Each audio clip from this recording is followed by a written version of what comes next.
Turkey के अंदर intelligence operation में भारत की एजेंसीज ने कैसे मदद की। अप्रैल महीने में भारत के टॉप 5 देश जिन्होंने भारत को क्रूड ऑयल सप्लाई किया था वो कौन से हैं, और भारत में पत्रकारों की हालात के ऊपर जो रैंकिंग्स आई हैं उनमें बाकी देशों के साथ भारत का क्या कंपैरिजन है। इसके अलावा भी काफी सारी इंपॉर्टेंट अपडेट्स आ रही हैं जो आपको मेन स्ट्रीम के न्यूज चैनल्स के ऊपर भी देखने को नहीं मिलेंगी, इसलिए वीडियो को एंड तक देखिएगा। सबसे पहले बात करते हैं अप्रैल महीने के लिए भारत के क्रूड ऑयल इंपोर्ट डेटा के बारे में। रेफरेंस के लिए आपकी स्क्रीन के ऊपर आर्टिकल का स्क्रीनशॉट है। न्यूज निकल कर आ रही है कि अप्रैल महीने में भारत के टॉप 5 क्रूड ऑयल सप्लायर देश थे। इनमें सबसे टॉप के ऊपर है रशिया, और रशिया से भारत ने सबसे ज्यादा क्रूड ऑयल परचेज किया है। उसके बाद सेकंड के ऊपर था सऊदी अरेबिया, थर्ड के ऊपर यूनाइटेड अरब अमीरात, फोर्थ के ऊपर वेनेजुएला और फिफ्थ के ऊपर ब्राजील। वेनेजुएला और ब्राजील ये 2 देश कई सालों के बाद भारत के टॉप 5 क्रूड ऑयल सप्लायर देशों में एंटर हुए हैं, और सबसे बड़ा जंप देखा गया है वेनेजुएला के क्रूड ऑयल में। न्यूज आ रही है कि वेनेजुएला अमेरिका के बाद सबसे ज्यादा क्रूड ऑयल आज की डेट में भारत को ही सेल कर रहा है। एक और इम्पोर्टेंट पॉइंट ये भी है कि जैसे सऊदी अरेबिया के पास स्ट्रेट ऑफ होर्मुज को बाईपास करने के लिए ईस्ट वेस्ट पाइपलाइन है, जिसकी मदद से सऊदी अरेबिया अपने क्रूड ऑयल को पाइपलाइन की मदद से रेड सी तक भेजता है, सेम वैसे यूनाइटेड अरब अमीरात के पास भी स्ट्रेट ऑफ होर्मुज को बाईपास करने के लिए फुजाइरा पाइपलाइन है जो स्ट्रेट ऑफ होर्मुज को बाईपास करती है। जैसा कि आप इस मैप में देख सकते हैं, यूएई की जो हबशान फुजारिया पाइपलाइन है वो खत्म होती है स्ट्रेट ऑफ होर्मुज स्टार्ट होने से ठीक पहले। यहाँ पर जहाँ ओमान की बाउंड्री खत्म हो रही है, यहाँ पर गल्फ ऑफ ओमान में यहाँ पर ये पाइपलाइन जाकर एंड होती है। ऐसे में यूएई भी इस पाइपलाइन की मदद से अपना क्रूड ऑयल आसानी से बेच पा रहा है। सऊदी अरेबिया आज भी भारत का दूसरा सबसे बड़ा क्रूड ऑयल सप्लायर इसलिए है क्योंकि हम सऊदी अरेबिया से रेड सी के रास्ते क्रूड ऑयल परचेज कर रहे हैं, और यूएई भारत का तीसरा सबसे बड़ा क्रूड ऑयल सप्लायर इसलिए है क्योंकि हम यूएई से फुजाइरा टर्मिनल से क्रूड ऑयल कलेक्ट कर रहे हैं। इराक एक समय के ऊपर भारत का सबसे बड़ा और दूसरा सबसे बड़ा क्रूड ऑयल सप्लायर देश होता था, लेकिन इराक के पास स्ट्रेट ऑफ होर्मुज को बाईपास करने के लिए कोई भी रास्ता या फिर कोई भी पाइपलाइन नहीं है, इसलिए इराकी ऑयल पूरी तरह से जीरो हो गया है। नेक्स्ट अपडेट आ रही है भारत और टर्की से संबंधित। आपको याद होगा हमने आपको 2-3 दिन पहले बताया था कि टर्की की इंटेलिजेंस एजेंसीज ने सलीम इब्राहिम डोला नाम के ड्रग माफिया को अरेस्ट किया है, जो भारत में 8 से 10 एनडीपीएस केसेस में वांटेड है, भारत से भागकर गया था और दाऊद इब्राहिम का खास आदमी है। हम केस को फॉलो कर रहे थे एंड इनिशियल इन्वेस्टिगेशन में इस केस से संबंधित काफी सारी नई जानकारी सामने आई है। रेफरेंस के लिए आपकी स्क्रीन के ऊपर आर्टिकल का स्क्रीनशॉट है। सबसे पहले तो ये खबर आ रही है कि सलीम डोला पिछले 1.5 साल से टर्की इस्तांबुल में छुपा हुआ था और ये अपने रूम और हाइड आउट से बाहर ही नहीं निकलता था। इसने डायरेक्टली किसी से भी बात करना बंद कर दिया था और दूसरे व्यक्तियों की मदद से ये अपने मैसेज पहुंचाया करता था। कुछ दिन पहले इसने अपने हाइड आउट यानी कि जिस जगह के ऊपर ये टर्की में छुपा हुआ था उस कंपाउंड में इसने एक कुरियर मंगाया था।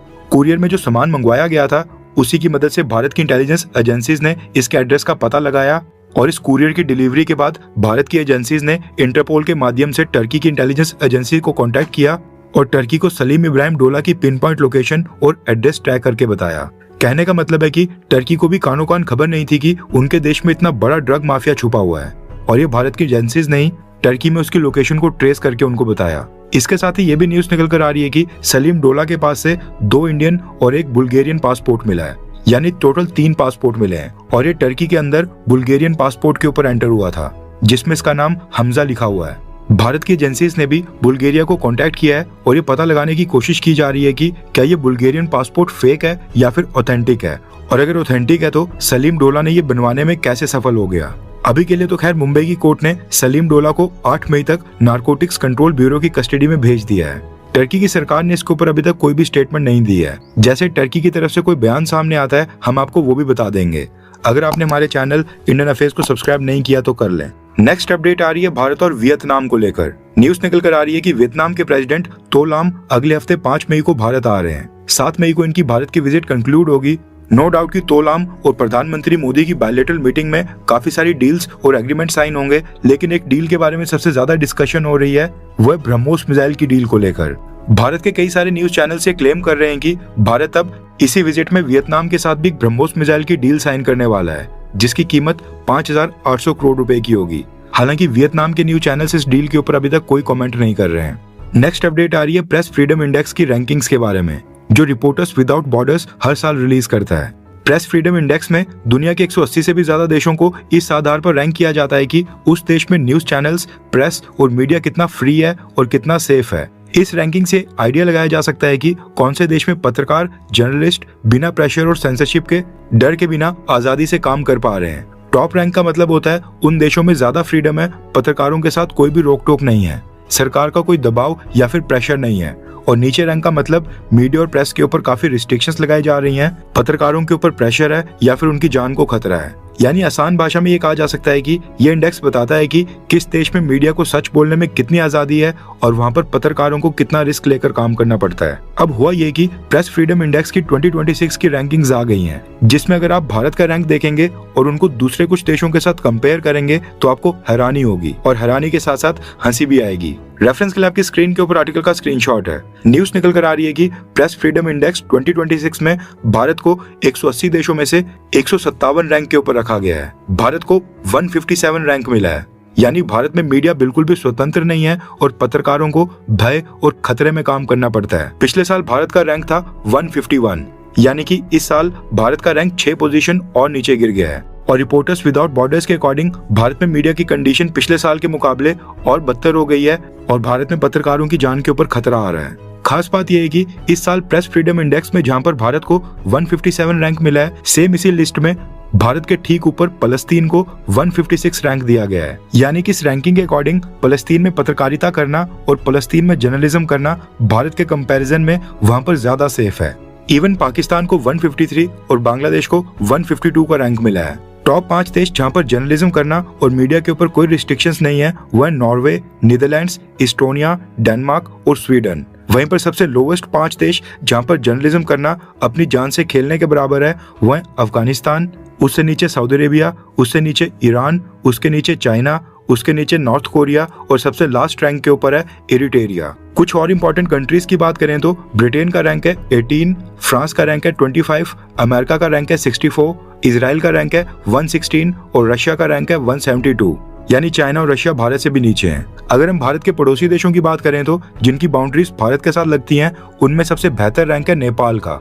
नेपाल को रैंक मिला है 87, यानी कि इस पूरे रीजन में सबसे ज्यादा प्रेस फ्रीडम है नेपाल के अंदर।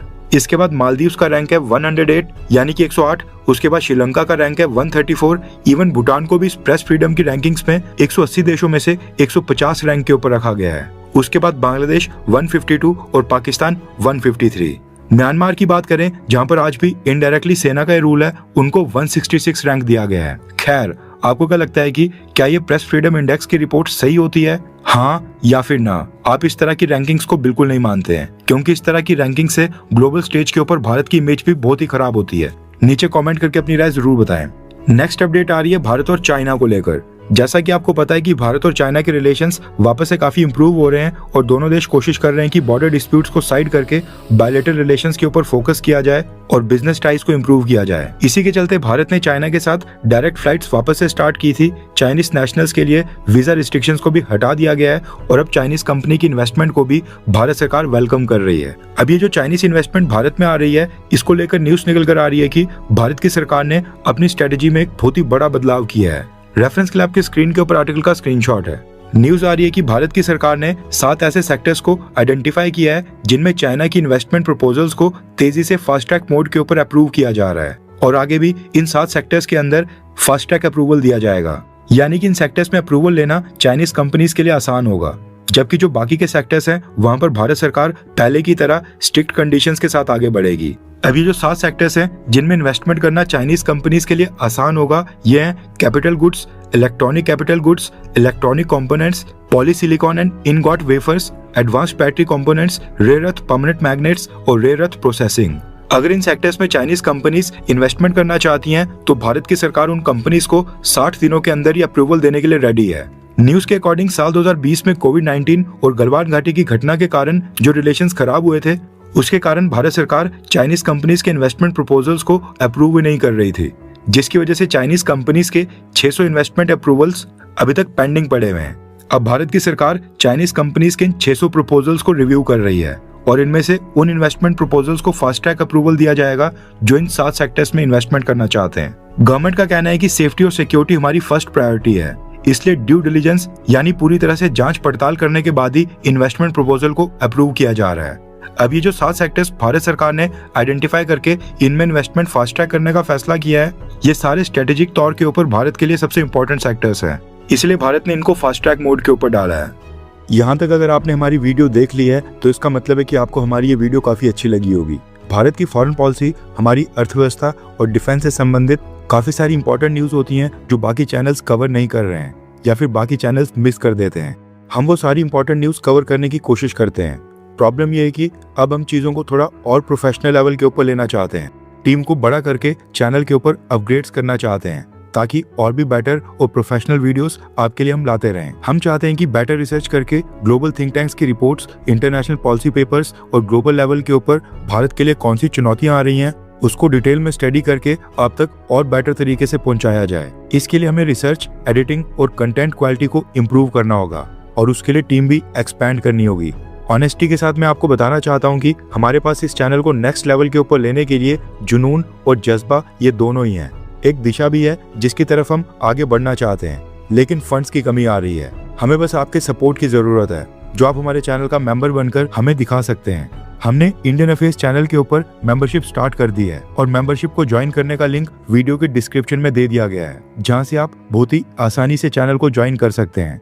एंड ऐसा नहीं है कि आपको चैनल मेंबर बनने का कोई भी बेनिफिट नहीं होगा। चैनल मेंबर्स के लिए, यानी कि जो भी लोग ज्वाइन करते हैं, हम उनके लिए हर हफ्ते 3 से 4 स्पेशल मेंबर्स ओनली वीडियोस लाते रहेंगे, जिसमें हम global think tanks, international experts और डिटेल जियोपॉलिटिकल एनालिसिस को शेयर करेंगे, जो अक्सर इंटरनेशनल रिपोर्ट्स, रिसर्च पेपर्स और एक्सपर्ट डिस्कशंस पे मिलते हैं। लेकिन जो हमारी नॉर्मल वीडियोस होती है उनमें उसको डिटेल में कवर करना काफी मुश्किल हो जाता है। बाकी जो नॉर्मल वीडियोस हमारे चैनल के ऊपर अभी आ रही हैं वो सब व्यूअर्स के लिए आती रहेंगी, लेकिन जो लोग चैनल को ज्वाइन करते हैं उनके लिए स्पेशल कंटेंट आएगा। आई होप आप लोग मेंबरशिप को ज्वाइन करके हमें सपोर्ट करेंगे ताकि हम आपस में एक साथ मिलकर इस चैनल को नेक्स्ट लेवल के ऊपर ले जाएं। ज्वाइन करने का लिंक डिस्क्रिप्शन में है। जय हिंद, वंदे मातरम।